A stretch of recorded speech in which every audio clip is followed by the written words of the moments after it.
Oh, and I think a lot of people would say, well, you're a pastor. That's what you have to say that. And you're trying to get people to come to your church. I've heard some of those comebacks, but now I believed that before I was a pastor. My simple argument is we have to see the church through the lens of the New Testament and not through the lens of experience.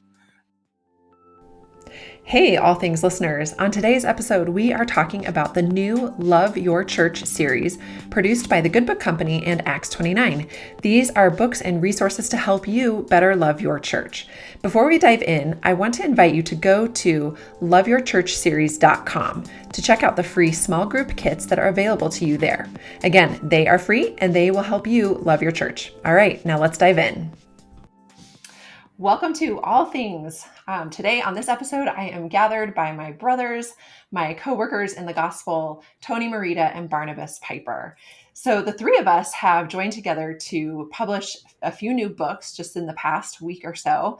They are part of the Love Your Church series, and I'm going to let Tony give you the backstory about the Love Your Church series here in a minute.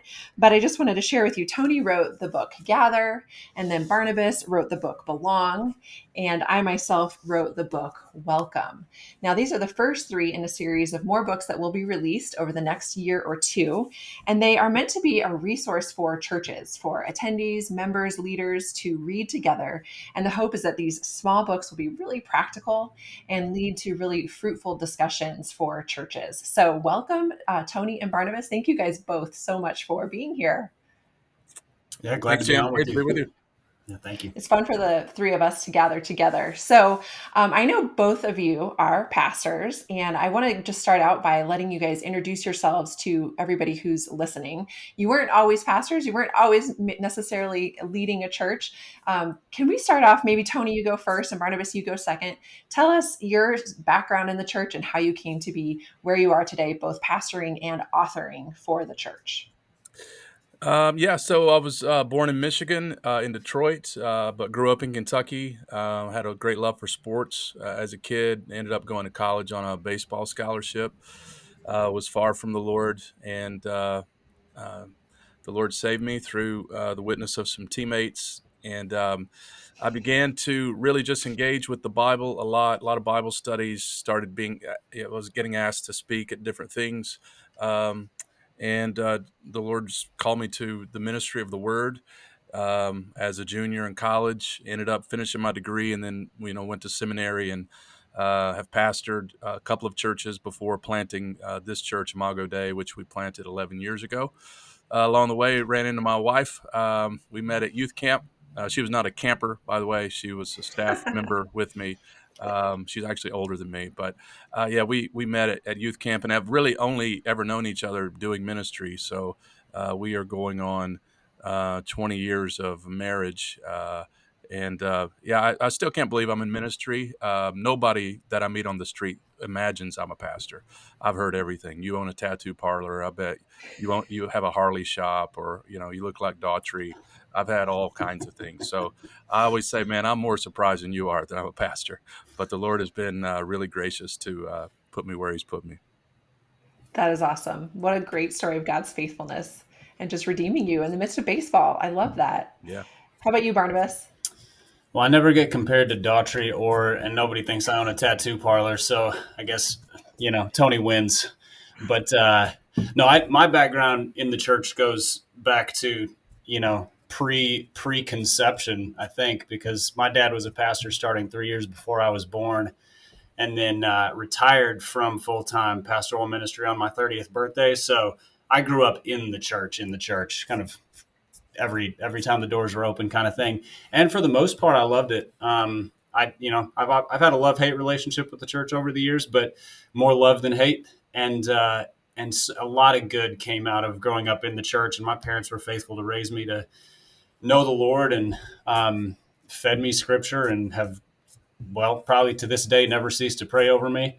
And but I would also say I'm more surprised than anybody that I ended up in vocational ministry due to my own struggles and faith in my 20s that the Lord used to bring me to a real affection for Christ, and then just various struggles along the way. So there's familial struggles. There's just a pastor's kid's disinclination to follow in his father's footsteps.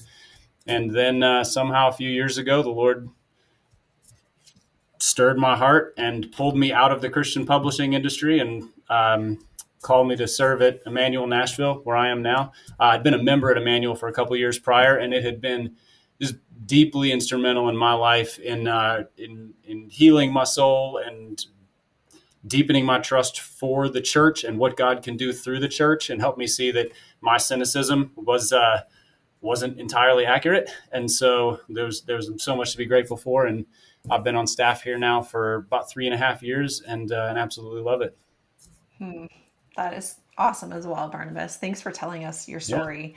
Um, Tony, I could relate to your salvation story in that I too was saved out of a really worldly situation. And when we went to my 10-year high school reunion and people found out I was a missionary, they were like, no way, not you. So, and I am surprised, like both of you, I'm surprised. But Barnabas, I hope that my kids' stories reflects yours. I really hope that they see the goodness and the beauty of the church in spite of my mistakes and sins and my husband's and the downfalls of the church. So they've read, they read what you write because they look up to you. And Oh, that's um, encouraging. yeah, I just appreciate your ministry to pastors' kids and your authenticity and example. So know that my Amen. family and so many others are paying attention, and just grateful for both of your testimonies. Thank you. Amen. Yeah. Amen. Well, let's turn to this series. So, Tony, you wrote Love Your Church right after the pandemic. It came out in 2021. So, as people were starting to go back to church, you published the original Love Your Church book. And then the first one that you wrote for this series is called Gather. So, tell us a little bit about the Love Your Church series, why you wrote it, what it has to do with the pandemic. And then, what I want to know is, do you think people are indeed beginning to gather again? Yeah, so we originally didn't write it with the pandemic in mind because we started it out in 2019. So we didn't know it was coming. So it just happened to be not only a timeless book, hopefully, but a timely book, given the condition of the church once it actually dropped, because you guys know it takes a year or so to see a book go from conception to print. Um, so that was good for the book in many ways, and it amplified a lot of what we were saying. We did go back in and add some stuff related to COVID and that kind of thing. But yeah, we started out just wanting to write a book on gospel community mission around those three values. But I was having a hard time really trying to discern what I'm arguing for, what I'm trying to, you know, put forward. And those three things run together so much. It was just hard. And anyway, I was struggling with the book, and we got down to this point of saying, well, what do you really want to write? And what I really wanted to write was a book for our church membership class, which is just, you know, lay members, lay Christians, what I would hope to see them do as a result of just belonging to a church and being a faithful member in it. And so I was using various books on church membership in those classes, but there were a few gaps that I saw and some things that I wanted to say.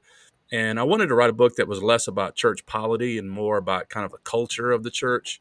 And so we basically got down to these eight practices, these eight great things about being a church member, and wanted to write a book with that in mind.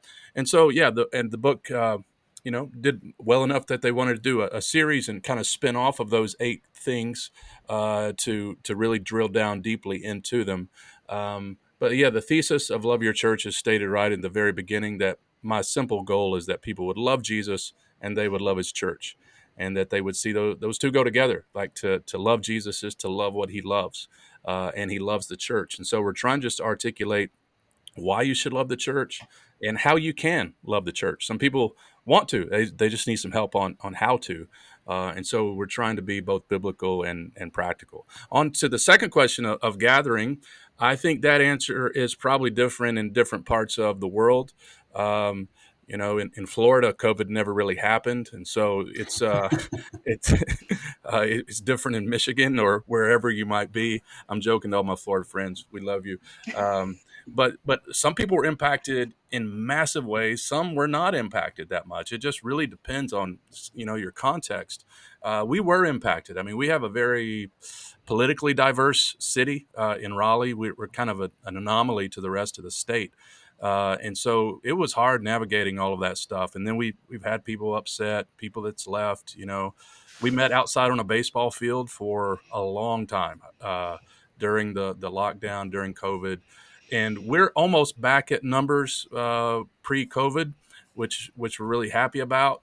Um, but I met a couple in the first time guest room Sunday. They haven't been in the church since COVID. That was their first time. So it's still fresh for some people, but I guess people are regathering around the country. I'm going to talk to a good number of pastors, but I think that story is probably going to be different for everybody. I find that we lost a lot of people that were sort of fringe attenders, casual attenders. It's been hard to re-engage that group, but in terms of our own church, we are seeing people, value once again the importance of weekly gathering as we should. Yeah, that's good. Yeah, COVID does still feel very fresh in a lot of ways, especially I think for those of us who were leading churches at that time. Yeah, it feels like it's not too distant in the past. Tony, let me drill down on something that you said really quick. You said to love Jesus is to love your church. Now that's a pretty countercultural statement, even I think amongst believers Mhm. in 2023. Sure. Can you unpack that a little bit? Yeah, I think so. And I think a lot of people would say, well, you're a pastor. That's what you have to say that. And you're trying to get people to come to your church. I've heard some of those comebacks, but now I believed that before I was a pastor. My simple argument is we have to see the church through the lens of the New Testament and not through the lens of experience. It's not as though experience doesn't matter. It does. But when you see how the church is talked about in the New Testament, you just cannot walk away saying, it's really if you like it or if you're not busy on the weekend or you can't take some approach like that. This is the bride. This is what Jesus said he was building. This is the body of Christ. The images and the emphasis on the church can't be missed in the New Testament. Letters are written to churches or those leading churches, like the whole New Testament. We're talking about the church. With the 7 churches get letters in the book of Revelation. Jesus says he knows what's going on. He's walking among the lampstands. And so I get that people are hurt by experience. I hate that. We want to walk with people who've been wounded in churches, and that should never happen. It does happen. Um, and I think some churches stink, and they probably shouldn't exist. But I don't think you should ever paint with such a broad brush that you say, well, it's okay to like Jesus or be into Jesus, but the church is kind of take it or leave it. I just don't see that as being optional. Like the church is definitely imperfect, but it's indispensable when it comes to discipleship. Yeah, that's really good. And Barnabas, you could probably piggyback a little bit on that. I mean, you wrote a book called Belong. And I'm not totally sure of your context there in Nashville, but here in Colorado, the idea of belonging to something is really foreign. We laugh because people don't even RSVP to like fun events until about 24 hours before. There's like this real commitment aversion here in Colorado. And that's to like secular fun nights out on the town, right? So how much more is the aversion to belonging to a church, committing yourself to a group of people? Tell us about why you wrote Belong, and maybe you can help us unpack why that's so foreign to us in this day and age. Yeah, I loved what Tony said about viewing the church through the eyes of the New Testament. I mean, I think that's the basis for belonging in terms of how we understand it. But I, the thing that made me passionate about writing this was some of the things that Tony touched on, the lackadaisical nature that people have towards church, which it's easy as a pastor to kind of be mad at people, get your stuff together, make a commitment, come on now, be a grown up, that kind of thing. And which never motivates people to show up and mostly makes them dislike you and want you to stop talking. And then, but the other thing that Tony mentioned is the people who have been either hurt in a church or are just very aware of the damage that some churches have done, church leaders have done. And so there's skepticism and a mistrust of the church. And so I wanted to write a book that painted a picture of the church that made people go, oh, that's why it's worth it to belong, through the eyes of the New Testament, because what the Bible says about the church is so beautiful and so welcoming and so healing and so many things that to not belong ought to feel like we're out of place, except we've got it backwards. And I think, yeah, there's a commitment phobia amongst a lot of people. Nashville, a lot of young professionals, and it's a really transient town. There's a lot of colleges here, so we get a lot of people who are coming out of college and then moving on to whatever's next in life. And then we get a lot of people moving here for healthcare industry and entertainment industry and whatever else. And so people are just kind of constantly ladder climbing, if you will. So looking for whatever's next. And so, yeah, to put down roots at a church is a fairly foreign thing for a lot of people. But the thing that I see that makes people stick at Emmanuel or at any other really, vibrant, healthy church is it starts with something intangible. I think it's that sense of belonging, not, so it's not commitment first. There are a few people who have that. Most people come in and they go, there's something about this place. They probably say it at your church, there's something about this place. I want to be a part of this. Well, that's the same sense we get when we're with a group of friends or when, we're on a team or anything where it clicks and you're like, I belong here. This is my place. Except outside of the church, all of that stuff is passing. You belong until you don't. Either you outgrow it or it changes or people move away or there's something that fractures it or whatever. Except in the church that there's something here is the aroma of Christ. It's Christ being lived out in the culture of the church. Tony used that word culture in his aim at writing Love Your Church. It's the embodiment of the Spirit of Christ in our interactions, everything from conversations to the preaching of the word, to singing, to how kids are treated, to how the least among us are treated, all of that, so that when somebody comes in, they probably can't label it. It doesn't necessarily fit on their checklist, but they go, there is something happening here that I want to be part of. And the commitment hopefully follows because they realize it's worth it. Yeah. Yeah, that's so good.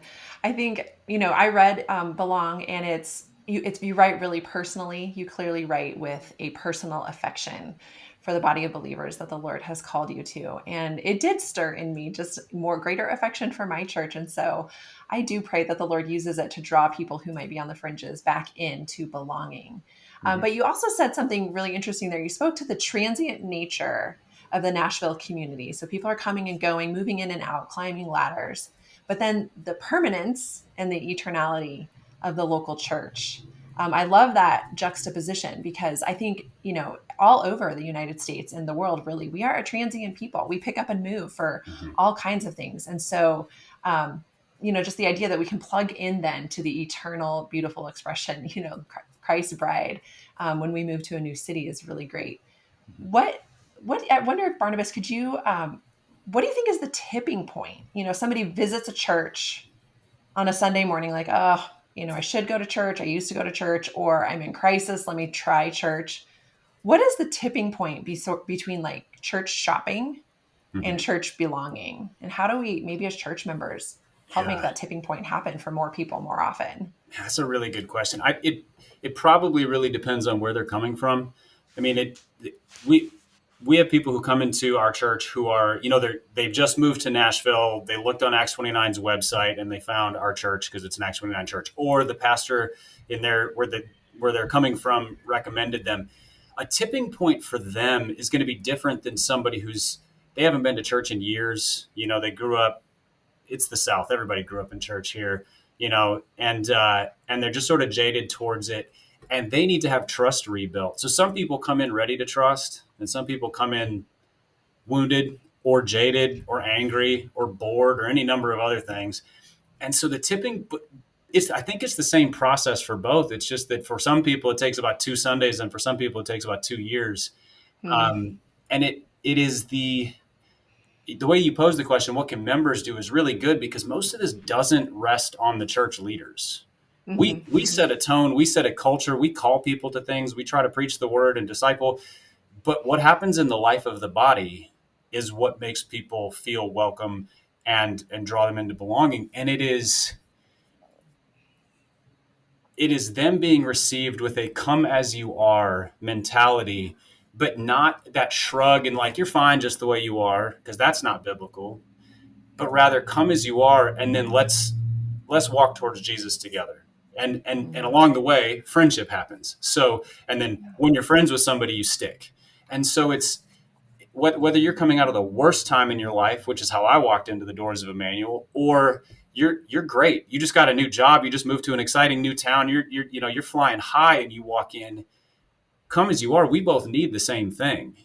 We both need to walk with Jesus. We both need the healing of Christ and the redemption of Christ. We need to have a context of honesty and safety, and not the cultural sort of safe space thing, but the safety Mhm. of you can say anything here and we will take it to Christ together, and it won't be gossiped about and you won't be judged. In that context, it belonging happens for people coming from any which direction. For some people, they need 150 doses of that before they feel like they belong. And for some people, they see it right out of the gates and they're like, yeah, this is the place for me. And they dive into the deep end of the pool. But it is that context of come as you are, and then let's go to Christ together. And for the Mhm. members to do that Yeah. is Mhm. profoundly significant. That's what I experienced Yeah. when I came. And it, you know, I grew up as a pastor's kid. I both trust pastors and don't trust pastors simultaneously. Like Mhm. Mhm. I look at them and I go, yeah, I know exactly. You are doing precisely what you're supposed to do, and you're saying trustworthy things. And also, you don't make that much of a difference to me. This is the jaded side of me. But when some random guy comes up to me in the lobby and says, hey, our kids met in Sunday school. We'd love to have you over for lunch sometime. Also, how can I pray for you? That that needle tips into, oh, there's Christ is doing a different kind of thing here. Yeah. I love how you said, it's a safe space, but not in the worldly sense of the word, but like a genuine, let's lock arms together. Mm-hmm. Let's walk through the valley together. Let's enjoy the mountaintop together. And I find that that's something that, attendees, they have to taste and see it. You can't sort of convince somebody into it or advertise somebody into it. They have to actually experience it. Mm-hmm. And in my book in the series, and Welcome, I really tried to speak to those church attendees and say, hey, this is on you, not the church leaders, as you said. How can you welcome somebody in, not just in the front door, but welcome them into lunch after church, gospel community during the week, your life? How can you welcome them into just everyday life for your family as well as for the church in general? Tony, in terms of gather, we are seeing more than ever, more competition than ever on Sunday mornings for people to actually gather. I mean, people in my community, I'm guessing yours is the same. They would rather go to their kids' sporting event or the travel team, go somewhere with the team, or just go out to brunch or sleep in, feeling burnt out, can't make it to church. Here in Colorado, we kind of joke, the church planters in my community kind of joke that if somebody goes to church twice a month, that's a faithful attendee, which grieves me because I wish it was every Sunday. But how do we encourage people to gather? What can you say to those people where church is kind of 50-50 every Sunday morning? Great question. I think we have to teach ecclesiology to our people. I think we're guilty over the last, I don't know how many years, of kind of having this Jesus just wants a relationship with you Christianity, which is true, but it's devoid of any emphasis on community and church life. Um, and so you couple that with kind of a hyper individualism that the culture has, with kind of a Christianity that's again church light, even if it's Jesus strong. And we're facing these battles, and so I think ecclesiology is probably the most neglected aspect of discipleship. I mean, we write a lot of books on prayer. We talk about having quiet times. There's a lot of emphasis on piety, a lot of emphasis on purity, right? And kind of devotional life. Again, all of which is super important, and we need to be talking about that. But that life on life and the community commitment, the commitment to a group of people in covenant relationship. Um, I mean, I didn't hear of this emphasis when I became a new Christian. I just was not discipled well when it comes to the church. So that's one thing. Like we can't be mad at people if they haven't heard these things, right? We need to carefully, lovingly, winsomely, talk about the church in a way that they see that it is more important than Little League. Even though Little League is important, and I would love to go watch a Little League game today. All of my sports teams in every sport is terrible right now, so I sympathize with that. But I think there's some also. Christian on Christian discipleship, not just from the stage, not just pastors teaching, but that's the purpose of our small groups, of checking in on each other, making sure people aren't having extended absences from the fellowship, from the gathering. Um, and we don't want to be overly rigid about this. It's fine to take a vacation. You're going to miss some Sundays. We get that, but just prioritizing it. We need to have it. I think from kind of leadership down to working itself peer to peer, Christian to Christian, teaching on it in membership class. We have to drip it in all of those various ways, I think. Yeah.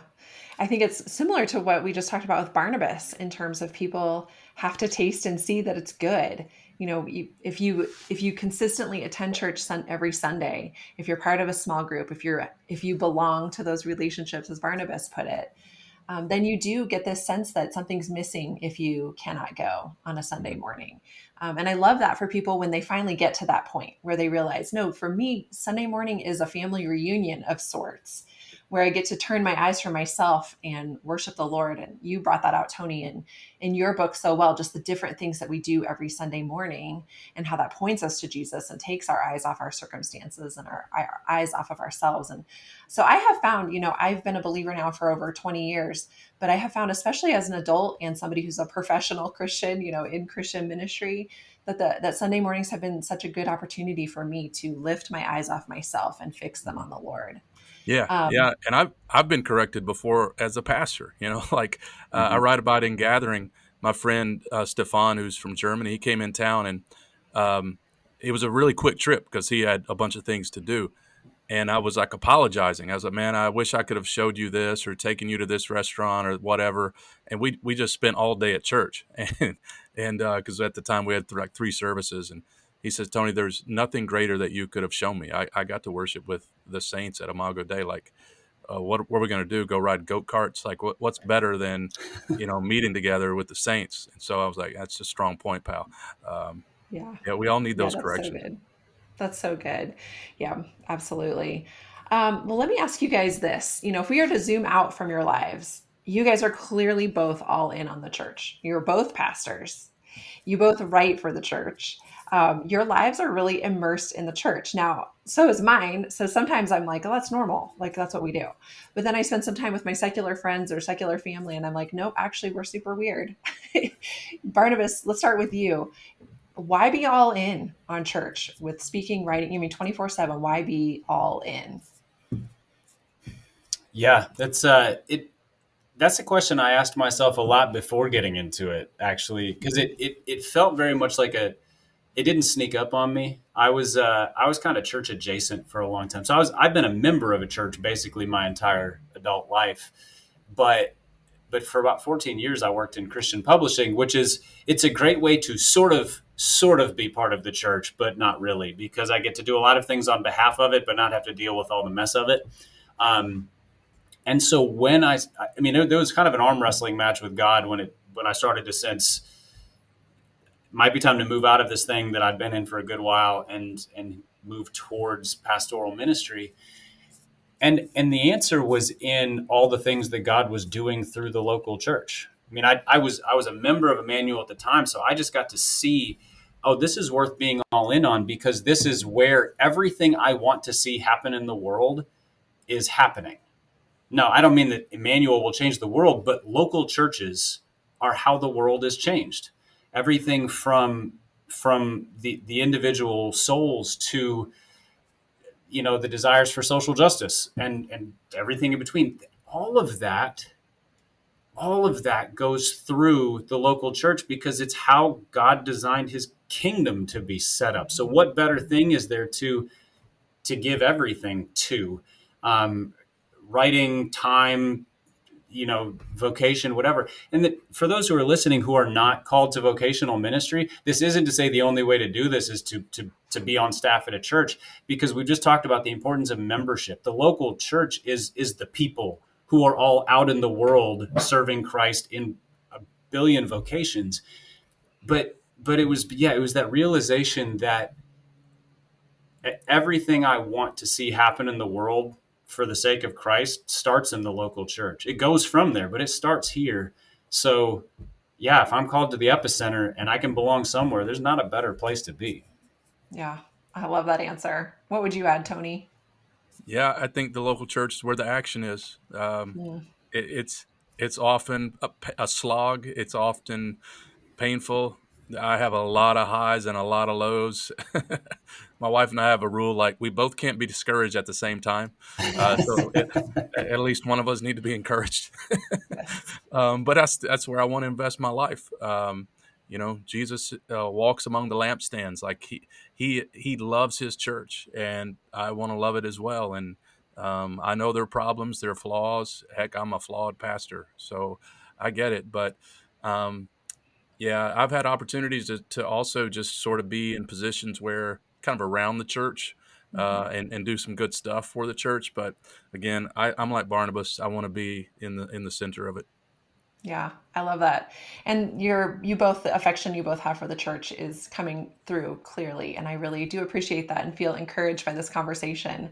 I have one last question for both of you as pastors. But before I get to that question, I just want to make sure that our listeners know that the Good Book Company, who published this series for us, not only published these books, but has made resources available to people who use them. So small groups can go onto the Good Book Company website, which I will link in the show notes. And there are free videos and resources available. So if you like what you're hearing, gather your small group, gather your membership class, gather your deacons, whatever group that you can think of, or just a handful of friends and neighbors, and get these books and then go online and watch the videos. And your group can discuss how you can personally and as a group love your church better. Clearly, that's the heart of all three of us in this conversation is we love the Lord and we love the church, and we really want to encourage the broader church to love your local church as well. So check that out in the show notes. Okay, last fun question, hopefully. You're both pastors. I'm married to a pastor. I know what Sunday afternoon and Monday morning is like. And for those who might not know, it's pure exhaustion, sometimes discouragement and defeat, sometimes excitement, but more often than not, it's a tired time. So I want to hear what you both do to rest and refresh and reset after a Sunday morning. You go first, Barnabas. Yeah, it's well, and there's a next level of exhaustion which Tony will be more familiar with because he's the primary preaching pastor. The exhaustion after preaching is its own special kind of thing when you wring yourself out. Growing up, I saw my dad. We'd come home from church, we'd have a big dinner. He'd usually have people over, and about an hour into dinner, he would just sort of fade out of the conversation, and just sort of, he's sitting at the table, but he's clearly not present. And that was kind of my mom's clue to sort of politely move people towards the door, and then he would go sleep for an hour and a half, and I was always just like, what's the big deal? I was fine. Why isn't he fine? And I completely understand now. So Sunday naps are regular, and it is a gift from the Holy Spirit. I go to sleep as a semi-saved person who just am completely empty, and I wake up feeling like, okay, maybe there's hope in this world. Um, and then I try really hard not to put anything on my calendar on Monday mornings. So Mondays are, get kids off to school, and then time in the Word and coffee and just slow, which is not a thing that happens much in my week because I don't have a lot to give at that point. But between Sunday afternoon naps and maybe some time with friends in there that's just social, no obligations, and then a slow Monday, I'm usually feeling refreshed in spirit and somewhat physically rested by like Monday midday. Love it. Yeah, what Barnabas just described about his dad is precisely what I do every single Sunday, and I see it here too. my kid's reaction is almost the same as he said as well. Monday, I'm a little different than a lot of guys. I'm not exhausted usually. I'm a little fatigued, but that's my primary sermon prep day. So I do sermon prep Hmm. early in the week rather than later. That didn't work for some guys, but it's the way I like to do it. And I'm usually finished by Tuesday, and then that frees up the rest of my week to do some other things, and kind of tighten up my sermon, an hour or so each morning after that. But yeah, I get the exhaustion afterwards. I've compared pastors to the SEALs in San Francisco. If you've ever been out there in the city, and you see them just making noises and just rolling around. I'm like, that's a pastor after he's preached. Yeah, Man, equally as articulate. I thought you were gonna compare pastors to the Navy SEALs, and I'm like, yes, the Navy SEAls. No, that's Sunday morning. Sunday afternoon is the San Francisco Seals. I think that's accurate. I Yeah, think that's that's it. right. Well, thank you both, Tony Merida, Barnabas Piper. Thank you for joining me as we have talked about the Love Your Church series. I'm grateful for your ministry. Thanks for writing your books. We so hope that we will get these books into the hands of people all across the U.S. and Europe, and that they will serve the church and help others love their church as well. So, thank you both, brothers. Thank Thank you, you. guys. Thanks for listening to All Things with Jen Oshman, where we look at events and trends through a Christian lens. All things were created through Jesus and for Jesus, so we're seeking to apply His word to what's happening here and now.